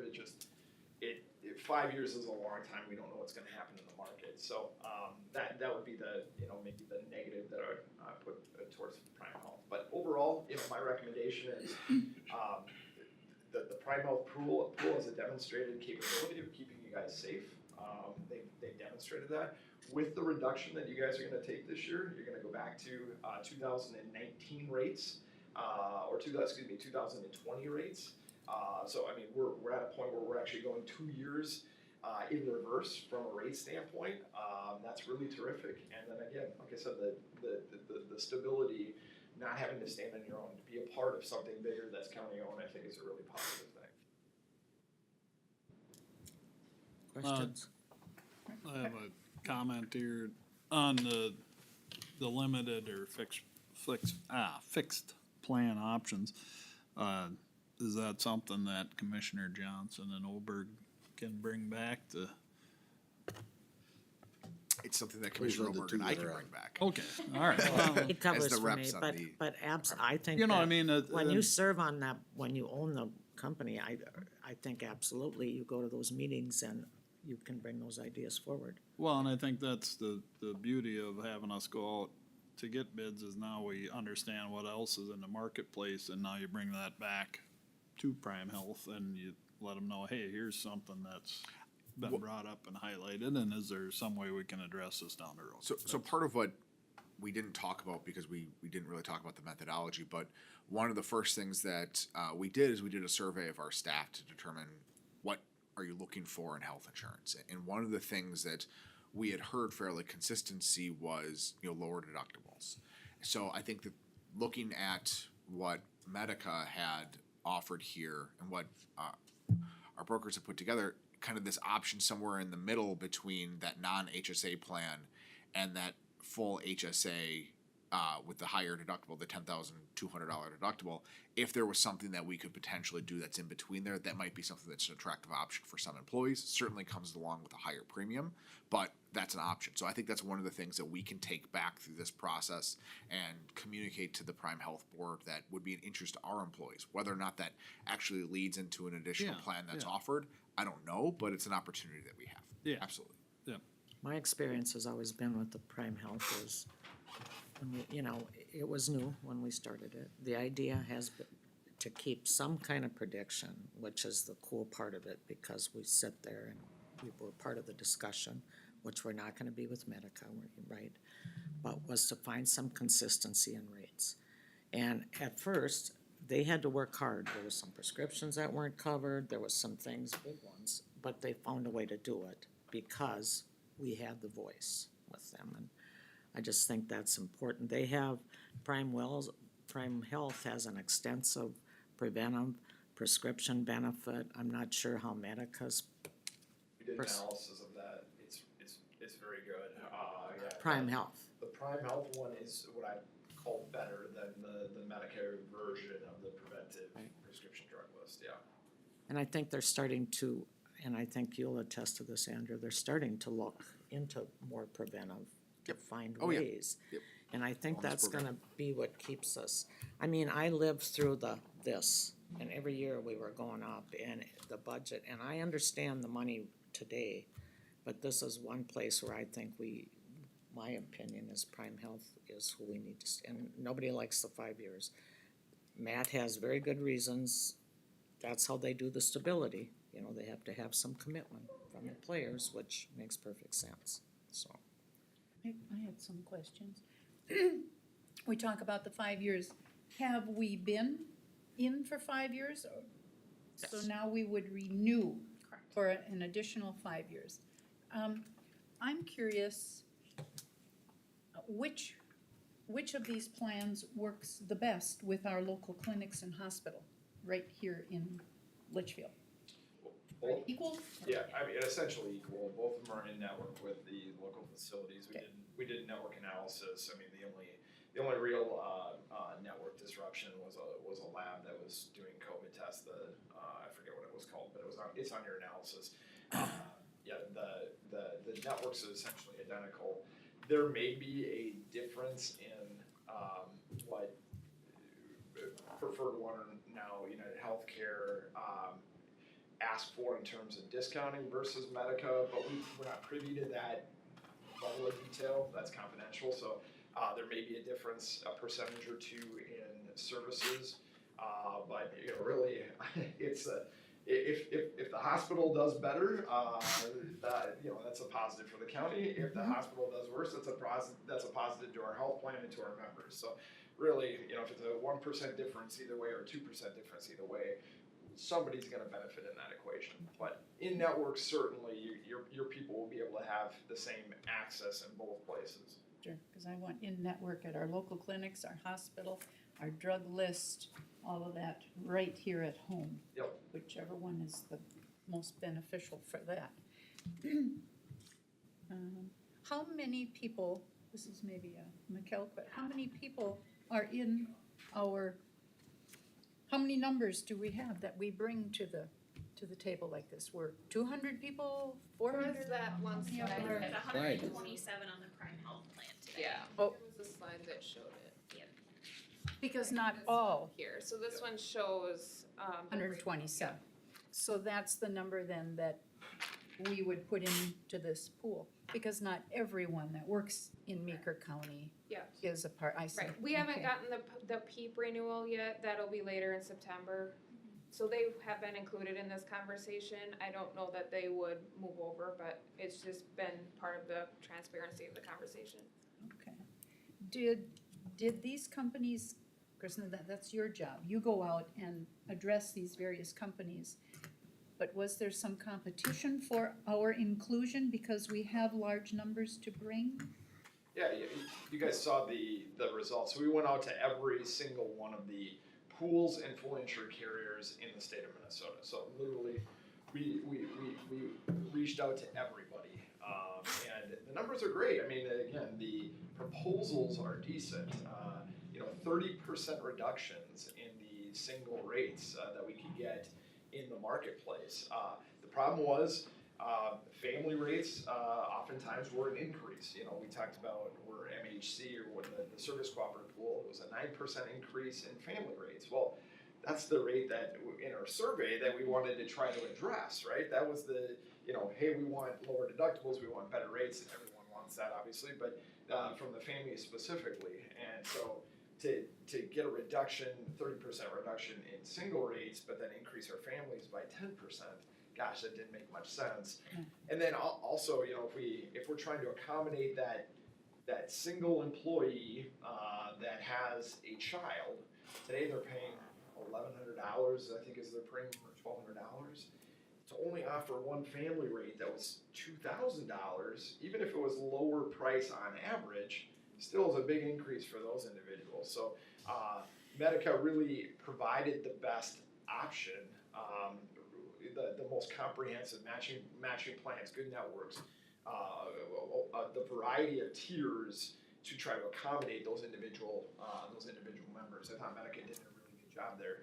Again, their biggest issue is just the unknown. I mean, I think I'd support Medica in this bid if we had some sort of guarantee for year number 2. Medica, we went back to Medica several times and asked for that second year, and they weren't willing to cave. You know, really, we have 127 people. It's not all that common today. If we were doing this bid last year, very different story. We may have gotten that second year from Medica. They were handing them out like candy at a parade last year. But this year, not the case. It's a very soft market this year, and they were unwilling to give that second year rate cap. Without that, it makes it infinitely more risky to choose the Medica option. So Prime Health is 5-year, we lock it in. Medica, 1 year at a time. We do There's not nothing lock, we locked do in. not lock it in for 5 years. Sleep. You're just locked in the Not the rate, pool. yeah, not the rate, yeah, The just rate our changes like commitment. everywhere I else. see. Okay. So I read in there that the PEEP folks could join in this plan without an effect to how was their claim experience? They had almost the exact opposite situation that the non-law enforcement group had, the Prime Health group. So it's almost like it ebbed and flowed over the last 3 years. The Prime Health folks had a rough 2020, had a rough 2019, a good 2020, and then a rough 2021. The exact opposite of what the non-law enforcement had. So it is possible. Historically, PEEP has always given a single increase to all of their pool members. In 2022, they're calling it the cleanup year. I think the intention is to give out, and in July, they gave out individualized increases, anywhere from a -2 all the way up to a 50% increase. I spoke with law enforcement, I warned them of that potential. I don't know that they're in line for that big of an increase. I think maybe 20% is probably, right around where they might end up. I don't know if 20% would be enough to motivate a shift to Prime Health. It's going to be their decision whether or not they want to migrate. We're keeping them in the loop in this process. We're welcoming them to join us in Prime Health. But frankly, there still is a big premium difference between the family rate with the PEAP plan and the family rate with the Prime Health plan. So, or the potential family rate with the Prime Health plan. So, I think there's maybe still a reluctance. If all things being equal, current rates versus Prime Health's reduced rates, I think there wouldn't be the desire to migrate over. But if PEAP comes in with a 25, 30, 40%, then I could see that group considering the Prime Health model and them joining forces with us. Would they have enough to affect our claim experience in an upcoming year? They have enough? What I would say is, so they're about 2/5 the size of the rest of our group, right? So they're definitely in the minority. If they took a 25% increase in rates or in premiums, right, that is going to seriously shake up the group itself and the enrollment in that, but also will increase the rates enough to probably offset the claims risk that they're bringing into the pool. So I see it as we want to welcome them at if that's a possibility. If they want to join, I want to welcome them because, again, you guys, just like them, are, when I say you guys, I mean the non-law enforcement group, just like them, ebb and flow. We've seen it over the last several years. They'll have good years, they'll have bad years. The more people that we add to the pool, the more stable it's going to be. So if we're 170 strong instead of 120 strong, it's going to be better in the long run for us. Now we're going to be part of the Prime Health pool anyway, so we have that additional built-in buffer. So if you guys choose to stay with Prime Health, we'll have that built-in buffer. But being a larger group of individuals, I think bodes well for us. So PEAP, previous years that I've been on this board were always cheaper. When we were in the co-op, we were going, and they were going. Now, there's been other boards I'm on that have gone to PEAP, and every year they're just, and I don't know why, if it's because their pool has changed. I feel like maybe they weren't taking on everybody, like maybe, and now I think that's coming back. So it's like it's flip-flopped, right? 100%. Yeah, so. I'll provide some context around that. In 3 years, they tripled in size. The pool tripled in size from 2018 to 2021. So, I mean, it grew crazy. They took on a lot of bad risk. I don't know that people, the state or that Innovo are calling it the cleanup, but I've heard it referred to as the cleanup by the person that works at Blue Cross that works with the CGIP and the PEAP plan. So I don't know in their circles that they're calling it the cleanup, but it certainly seems like that's the case, and they're purging bad risk. They're purposely giving a 50% increase. If the group chooses to stay at the 50% increase, they're taking in a bunch more premium, so it makes it less risky. Otherwise, they're just purging them out of the pool. It's going to improve. Theoretically, it's going to. I think cleanup is a good word. Yeah, because for a few years, I mean, we watched Blue Cross on board CCT for one. So they went to PEAP, and they're like, wow, this is great. Well, now all of a sudden PEAP went, So I do think that's what it is cleanup. So. Question, how many entities that you have representative have bid out, or Prime Health has bid out for their groups? How many groups do I work with that have that? The non-7 counties. Has Prime Health bid on other entities with you guys? The first time around, yes, Gallagher had, I think, a total of 4 groups that considered Prime. This time around, you guys are our only you guys are our only group with Prime, or the Prime that is bidding on it. Are they not seeking other entities to join to increase the pool to make it more stable, or what's their logic behind that? And of those 4 before, did you recommend Prime Health because of this particular strategy, or did you say, hey, you know what, there's more volatility, but you have more chances to get the 14%? Yeah, so I'll answer the first question first. Prime Health is geographic, there's a geographic limitation, right? So 13 counties that we can pull from. Either we don't represent the counties there, or they're involved in something else. So, for example, Traverse County is in that 13 county group, but they were part of the PEAP plan.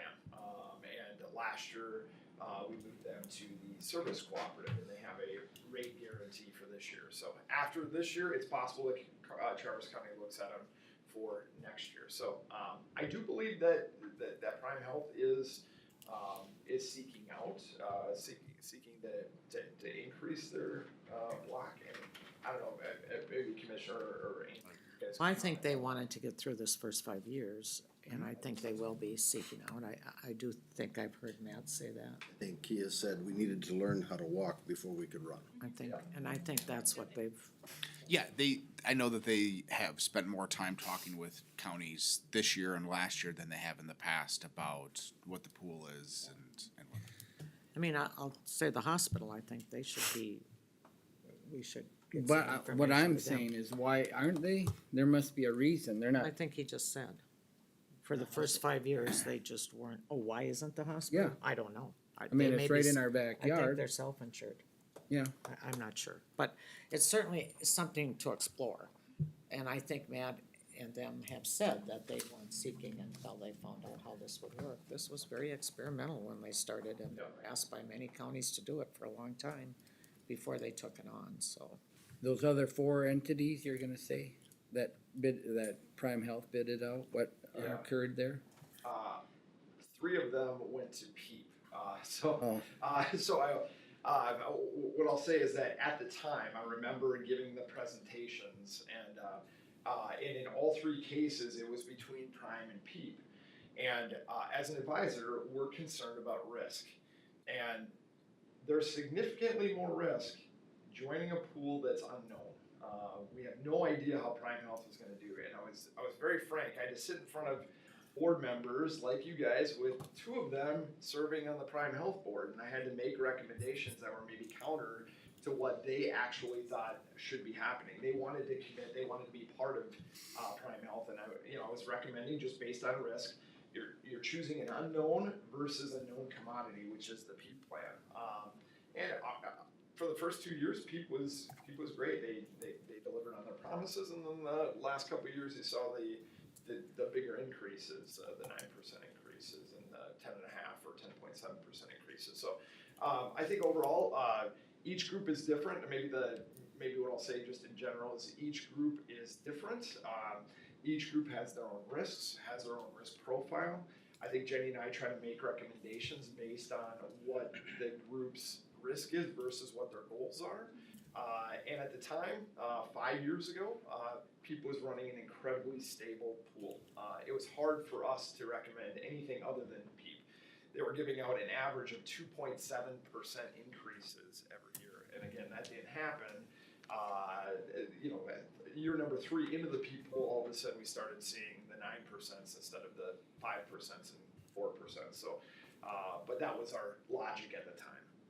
Because when you look at the cost increase for 18 families, then it, on the average increase for all families of Prime Health, because it was up 1.2% for family plans. Was that for all of them? So it's a little bit, I'm just confused, like how many of them are at that outer threshold at 384, those 18 families? Because that's the part that kind of concerns me as far as changing anything for the county, I mean, it is what it is, but Certainly the ones that are gonna be at that outer threshold are these folks right here. So anything that's orange above the blue line is an increase. like how many families are we talking that get to that next level where it's kinda concerning, where it's like, is it like 5? Is it like? is it 7 or so. 7 or so? And when you're looking at this, cause I'm not saying one way or another, I was for just to seek out bids originally, you know, but I'm open-minded. But I'm trying to think through that, okay, you have 10% right now cushion with Medica, right through the line. And if we do have more claims, you're saying that dwindles, but it will dwindle with Prime Health too. Will always be fairly proportional, where you say there's more volatility, but is there more possibility of volatility to the good like it is this year? Where it's not, you know, when you start off with 10%, they have to make up that difference, Prime Health, 2% per year to make it even. With that additional pool, are we really just kinda, okay, you're with Prime Health, obviously your stability is because when you're having your good years, those counties are having bad are getting your good and vice versa. Are you really, is it just the numbers? Are you playing math with that? Or are you really just better off on your own sometimes when you can go with open market versus the 5 years? That's my biggest drawback of Prime Health. So maybe the way I'll answer that, and I'll share what I shared with the committee. And my statement to the committee is that over the next 5 years, if you guys were on your own, I felt relatively comfortable saying that Medica, that I could beat the overall cost over a 5-year period as standalone. That you could be on your own, and that Gallagher could return a total overall cost over that 5-year period that would be less. The difference is going to be we're taking a big reduction this year with Medica. We'll see maybe a large increase next year, maybe something more stabilized the following year, you know, up and down. It's going to be the ebbs and flows in the individual arrangement is going to just be higher and lower. We'll see big increases, big reductions, or, you know, big increases, rate passes, things like that. Whereas with Prime Health is just, you know, a steady increase. So what I'll say is that with Prime, what you can expect is a much less volatile arrangement. Are you paying extra for that? Probably, you know, again, over a 5-year period, maybe 1% or 2% over that period that you're paying for that level. But otherwise, with the Medica plan, with that you're accepting the reality that you're going to bounce up and down. It also means that we may have to change a carrier within that 5-year period. If I'm going to return a better overall price over 5 years to Prime, I need the county to be open to the idea that, hey, after year 3 we move again. You know, so that's a real possibility. So it's 2 different ways to do it. We have counties that are part of pools, you know, Better Health Collective, PEEP, Service Cooperative. We have counties that are in that sort of arrangement where, you know, you're maybe paying a little bit more to limit the volatility, and we have groups that are standalone. We have groups that are self-insured. So I'll put it back on the board and say, you know, what is your Jenny used this in our insurance committee meeting. What is your guys' goal? If your guys' goal is stability, where you're not going to see a negative 11 and then a positive 19, and then, you know, maybe a 10, maybe a 3. If you don't want that situation, the Prime Health plan is going to be better. If you're open to that, and if price is truly the driver, I think Medicaid is the right option. Andrew, this might be a question for you. When you presented these 2 options to all, like, the employees, was that to all employees, or just mostly? It was presented to the insurance committee, which was represented by a couple of different department heads, as well as representatives from each of the different unions. And what was their take on, I'm sure you presented it the same way, where do our employees would rather have that more stability or have the price reduction, but your plan might change, tweak here and there? What was their take on that part? Because it sounds like you might gain 1-2%, just lower costs for everybody, county and employees. But would they rather on the average, have that stability and say, I just wanna have my plan and I'll pay it. A little extra if it is. Yeah, I mean, this is exactly the conversation that we had. And This is what the was thing their, that- what was their take on that? On the average, were they up in the air? So they don't like stability, or they do, I think is what he's asking. Yeah, I'm getting there. Yeah. This is exactly the discussion that we had, and this is the thing that one of the things that we liked as a group with the Medica plan was there was that opportunity for that kind of mid-range deductible plan. However, we really also liked the stability that came along with Prime Health. And what we've seen over the past 5 years, as far as those relatively stable rate increases compared to what we had been seeing before and what we anticipate seeing going forward, as Justin said, we certainly could find ourselves in a position where 5 years out, we're saving a little bit more compared to what we are with Prime Health. However, we are experiencing more volatility with that. When you look at it from an individual employee's standpoint, that 10% increase, yeah, maybe you have a 5% decrease or a flat the next year, but how that impacts a person's paycheck is real. And it's the same thing, as I sit here as the administrator thinking about how do we budget for this? How do we maintain more of a stable levy when we know we have this fluctuation in health insurance costs, considering that health insurance is a fairly significant portion of our budget. It's not huge overall compared to the overall budget, but it's significant. So in our group, we didn't come to a firm conclusion. The conclusion we came to was, let's explore these options with the county board and express the exact things that Justin has expressed. And I would say of the group, probably the majority were leaning towards Prime Health, but it wasn't very, very strong. I would say that my recommendation for the fact that we have the stability would be to go with Prime Health. The other thing that we do get with Prime Health that's on here is the fact that it is that county-owned plan. So if we are paying a little bit more into the pool, and the pool is not using those resources to pay out claims, then that money stays within the pool. It doesn't go to pay off a dividend to shareholders elsewhere. That money can then be reinvested either through rate reductions or through other investments within the pool. That's where the money for these wellness programs that are being discussed now is coming from, is from money that the pool has accumulated over time, and we'll start to see the benefits of that. And has that been a broad discussion happening? Because the pool, what is the pot that Prime Health has now? I have no Because idea. Yeah, there was accumulating number. I remember Matt said something, but I can't remember what it was that was sitting there that just because of unclaims, you keep growing this pot. Yeah. And it's just sitting somewhere, whatever, in Prime Health's hands. Yep. I would have to look back to see exactly what that number is. The $3 million is a number that comes to mind, but I'm not 100% positive. So, but yes, I mean that's. I hate money that stagnant belongs money to is the what pool. I hate, and I think, okay, if it's county owned, I don't care. If it's just sitting there, it doesn't do me any good. But if it gives a rate reduction to your employees, your actual people who own it, then that does mean something. And I think No. that's what, part of what you're seeing this year is part of that, and they have to have so much money on hand, but. Right, And I right, don't wanna yeah. go back in history, but this is exactly why Prime Health was formed, because we were gonna own it and have some control over this with the premiums and have some control over what we offered, and we worked hard when we did this, and I think it can be changed again as we go. Yeah. But, setting up the plans, and budgeting was easier, I mean. Yeah, I understand that for So- sure.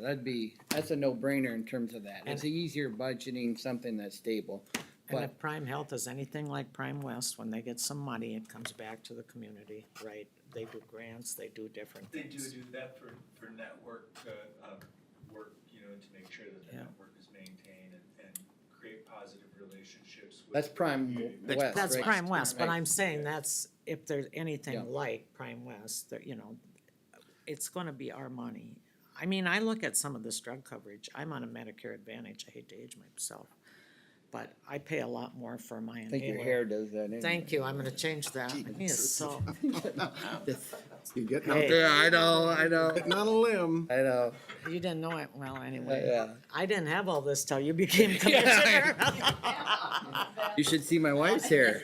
just since I got married. So, Sorry, I lost my train of thought by. sorry, Madam Chair, I do that. the thing about it is, when we own it, Andrew and Beth are there. They can fight for the things that we wanna see changed, you know? Voice at the table. We have a voice at the table, and I think that's important. And they're not paying out a dividend, they're paying it back to us. And I agree, we don't want stagnant money, but they are looking into some more preventive things, which are very important.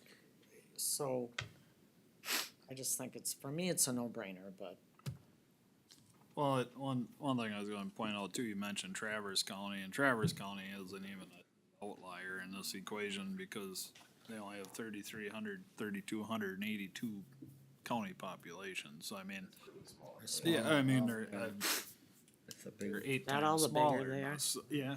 And I So, I mean, agree I- that I we need to do more outreach to get more people, and I think they're gonna be working on that. I think the easiest way is to reduce the 5-year commitment. That's what drives me That's just insane. not gonna, I know, but they can't do that and do what they're Because doing. then they would actually have the opportunity to get more. I'm sure every single new person's like, no way, 5 You'll see years. how But Pete if does. we but- stay with Prime Health, that's what we ask our two board members to pursue. Yeah. We send them to those meetings saying, please, our board is requesting this to go to 3, or, I mean, they worked hard on this, Well, and and it's all part of the plan. Where obviously. by going out, we've now identified things within our pool Right. here at the county. That we need to talk about. That would, you know, can we add another family plan? Can we work on these? I mean, that's one of the things that I think, the beauty of going out, you open up that door every 5 years to say, where are we lacking? What are our strengths? What are our weaknesses? And you bring that information back to Prime Health to see what they can do to address it moving forward. All right, any other questions for more people here? So are we voting on this today, or? So we do have a motion that could be used today. Okay. Certainly, we would like to be able to get some direction on this so that McCall can prepare for open enrollment. And if we are gonna make a change, there's a lot more work that goes into that than if we're not going to make a change. Yeah. Would there be anything about the 3,600 to approve if we do? Yeah, probably That should. doesn't affect anything, though, budgetary, Right. right? No. So I wanna be clear about something, because I forgot, and I'm old, gray hair. So when you take out single coverage or family coverage, you automatically are enrolled with the HSA, right? If you choose a plan that has, You if can choose go an the other HSA way. plan, And we have what amount of people that don't have the HSA? I'm sorry, I know. 6 Family. family and I feel like 6 the single. HSA is a pretty great deal that isn't offered by others. And so the employees that don't take any coverage, they just get nothing. Well, they have a spouse that must carry their income. Okay. So I think that's a discussion that further down the line, we maybe need to have. Sure. Okay. Anyway, what was the motion? So our recommended motion would be to approve either the Medicare or Prime Health insurance plans for employees currently covered by the Prime Health insurance pool. And if you choose the Prime Health plan, it would be to increase the total HSA contribution for family plans to $3,600. That's already in the budget, right? Right. I'm lying Is about it That is. 600 is in the Okay, budget, yes. and they're In doing there the already, it's 3,000. just we have to, okay. And Medica, what portion, would they be putting 3,000 into HSA? No, so. I mean, is that just pure dollars? What we drilled it down to is just pure premium dollars. So to be able to provide a financial comparison, Yeah. we removed the HSA contributions. We also Oh. removed the HRA or that cost sharing tiers for the diamond and the sapphire, the ruby, and the emerald. Diamond, Sapphire, ruby, and sapphire. emerald. Yeah, there we go. I get my gemstones. So it was hard to find a comparison really, because they didn't have any.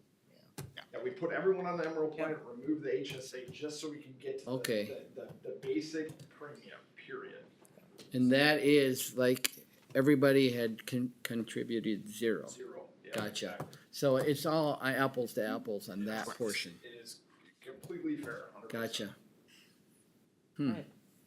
I'm looking for a motion if anybody has one. so we can Madam move Chair, on. move to approve the Prime Health insurance plans for employees covered by the Prime Health insurance pool with the addition of the change to $3,600 on the family HSA. Do I hear a second? I'll second that. Motion by Commissioner Johnson, second by Commissioner Bredesen. Any more discussion? All in favor? Aye. Aye. Opposed? Aye. Motion carries 4-1. Thank you. Thank you.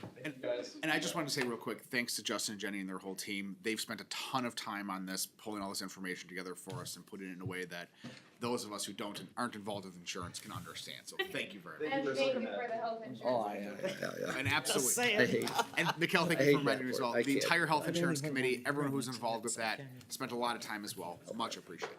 Yep, Thank you, guys. Thank you. Thanks. Thank you. thanks for your info. Yeah,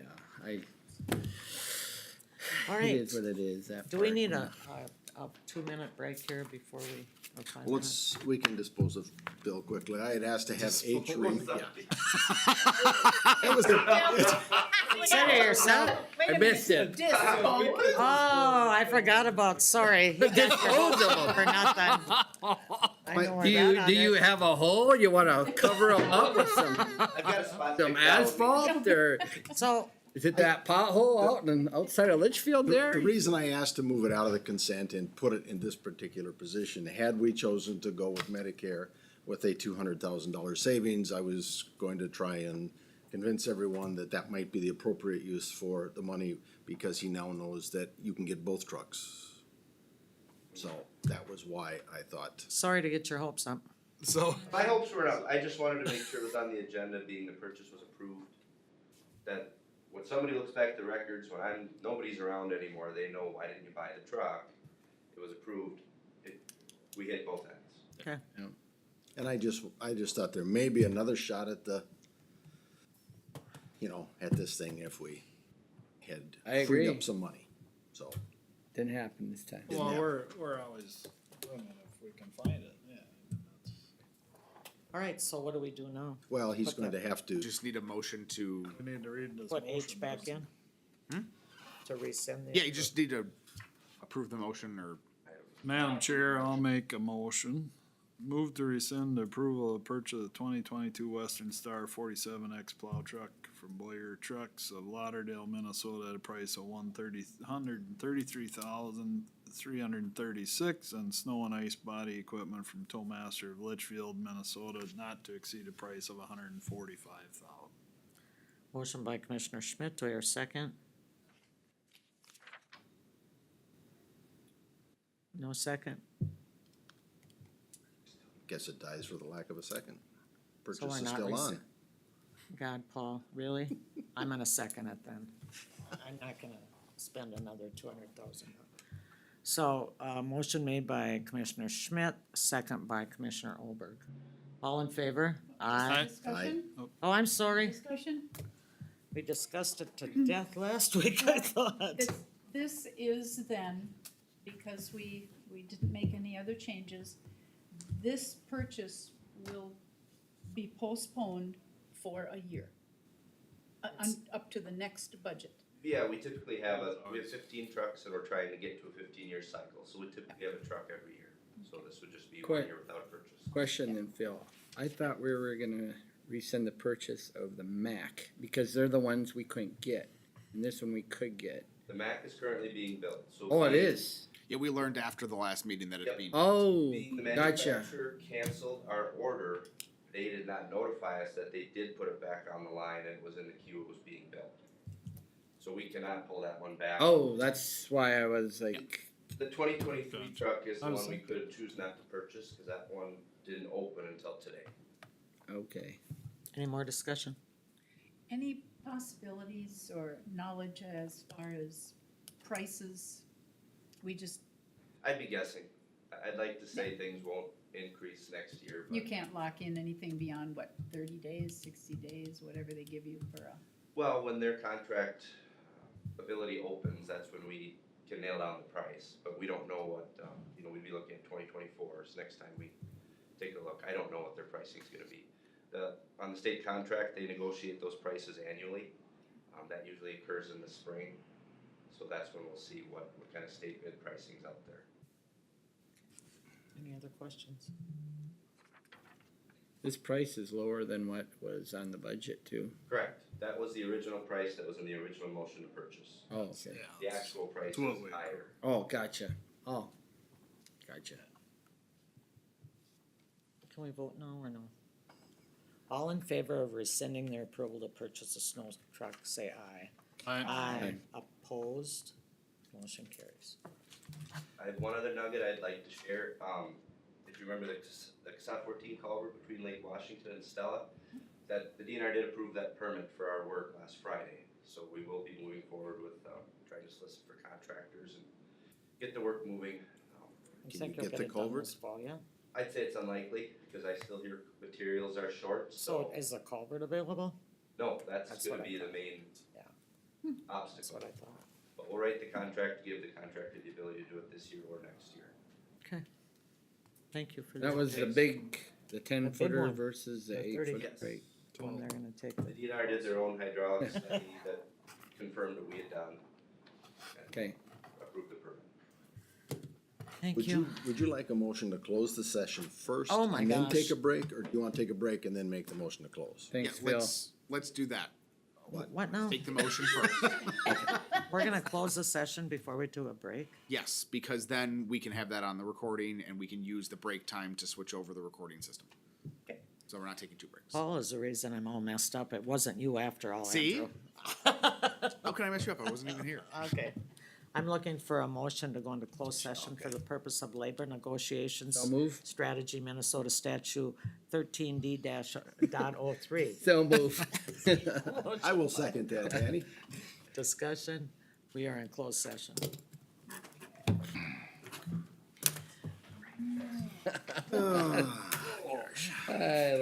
I love instigate.